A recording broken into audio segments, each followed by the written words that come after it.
Pregame.com. It's Notre Dame at Louisville. We got Big East basketball on Saturday, tip-off time, 4 o'clock Eastern.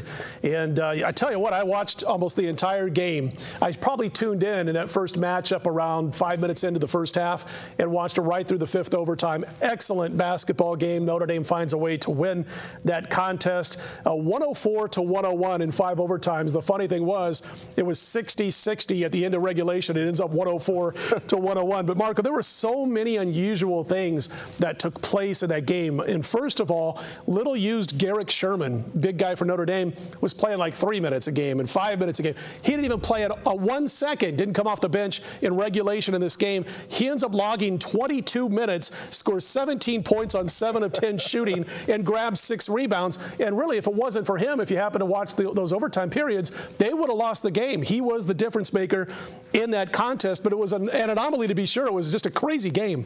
He's the only one that had fresh legs. Yeah, exactly.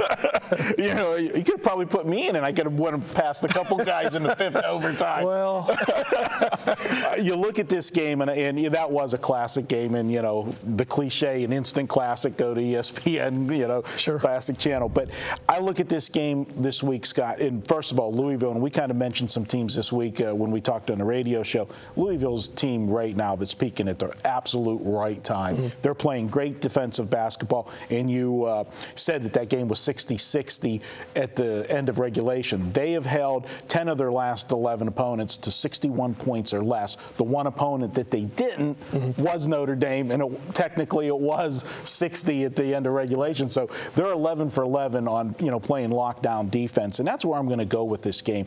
I've watched a lot of Notre Dame basketball this year because it seems like they got to be on TV every time, yeah. And it's painful to watch sometimes. They struggle to score points offensively. I watched them against the Pitt Panther game, and that put basketball back, I think, 10 years. It was maybe 20 or 30. It was horrible. And they missed, I think it was like they missed 16 of their first 19 shots in that game and came back and beat Pitt. I mean, it was not a good performance for my Panthers either. Yeah. But I'm looking here.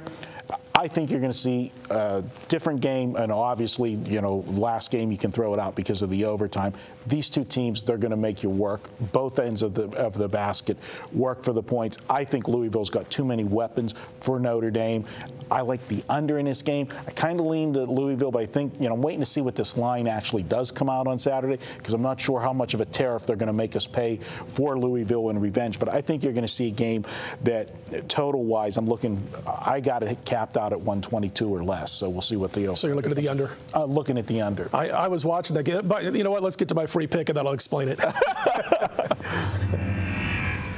When I break down this game, I look at what Louisville's doing now, and they are playing better basketball than they did on that little stretch when they lost to Syracuse at home, if you remember, and of course the 5 overtime game to Notre Dame. And going back to that contest, there were so many times in regulation, and I think almost each and every one of the overtime periods until the 5th overtime where Louisville could have wrapped up the win. Russ Smith had a horrible game, and it wasn't just that he came out and missed shots or threw a couple of bad passes. It's like he was just dumb. I mean, he just was basketball dumb. And I think he'd admit that. And you saw Rick Pitino during the game, second half and in the overtimes, just going crazy, pulling his hair out at some of the stuff Russ Smith was doing, coming down with a 2-point lead with a minute to go in overtime, and without throwing a pass, firing up a shot from 23 feet away. 3 seconds into the shot clock with a 2-point. I mean, he was doing crazy stuff like that. You also had a situation where Siva fouled out of that game rather early when you consider it went to 5 overtimes. So it was funny watching the contest. You look at Mike Bray, you look at Notre Dame, it's like they were just having a blast, like it was, party time on the blacktop. They were laughing, they were high-fiving. And then you had the Louisville bench, and they were so tense, and they were like ticked off the entire 5 overtime. They were screaming at each other. Pitino was going crazy. And it was just one of those situations where, as the poker term is, Louisville was on tilt. They were on tilt from about 3 minutes left in regulation until that final overtime period. If you've been listening to First Preview Radio, you'll remember that at least 6 weeks ago, a couple weeks before this game, VR and I had said that we thought Louisville was the best team in college basketball. Well, here they are again. They've gone into Syracuse. They got over that little mini slump. They beat the Cuse. They're number 1 in the latest BPI rankings. I happen to think they're a team that can win the national title and one of the top 3 teams in college basketball. Here's the thing about Notre Dame. They go on the road, they're not so hot. 4-4 straight up. They lost to Marquette by 8 on the road. They lost to 16 by Syracuse on the road. I think Louisville's going to handle them by a good 14 to 16 points. It's not only a free pick for me here on pregame.tv. This is a play that my money is going to be plucked down on. I'm going to lay those points with Louisville, my free pick over Notre Dame. When we come back, we got Duke and North Carolina. We're going to head down Tobacco Road, and we're going to see if the Tar Heels can remain red hot. That's a free pick from Marco coming up next.